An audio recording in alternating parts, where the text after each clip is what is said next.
Et donc aussi, dans cette seconde partie de ma fin de ma critique de l'épisode 14 de Beastars de Netflix, 100% spoiler bien évidemment, du coup, je vous invite à voir la première partie pour bien comprendre mon propos sur l'épisode.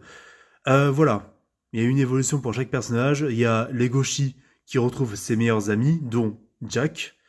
Ils vont dans une sorte de parc d'attractions, mais en fait, où vraiment c'est des zones réservées à chaque espèce animale, selon leur environnement, selon leur instinct, où ils peuvent se défouler comme ils veulent. Les tigres qui griffent, les écureuils qui montent par des tapis roulants au-dessus, ou les kangourous qui dorment, on va dire, qui font des siestes, tout simplement, dans leur salle à eux.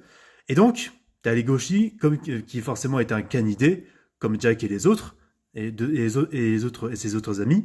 Et donc, ils font des passes de babal, tout ça, ils s'éclatent, tout ça. Et j'ai trouvé cet aspect vachement intéressant parce que ça rajoute de l'ambiguïté et beaucoup plus de thématiques par rapport à l'univers Beastars où en fait, ces personnages-là d'animaux anthropomorphiques peuvent se défouler et peuvent essayer d'exprimer leurs instincts, justement.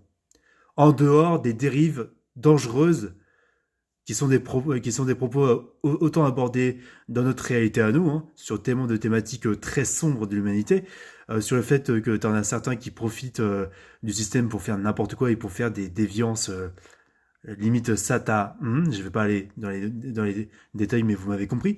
Mais voilà.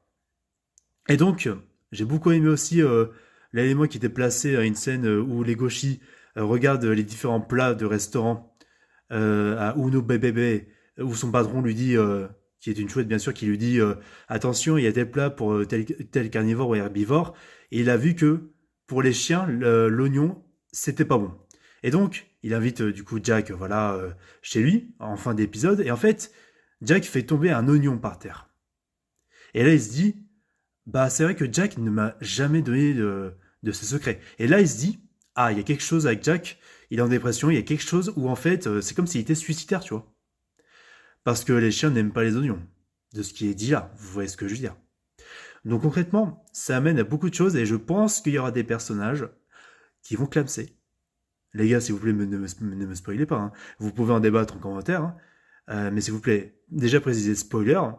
Évitez d'aller trop dans les détails non plus. Mais voilà, si vous voulez, enfin, pour vous, c'est pas que si vous voulez, mais vous m'avez compris.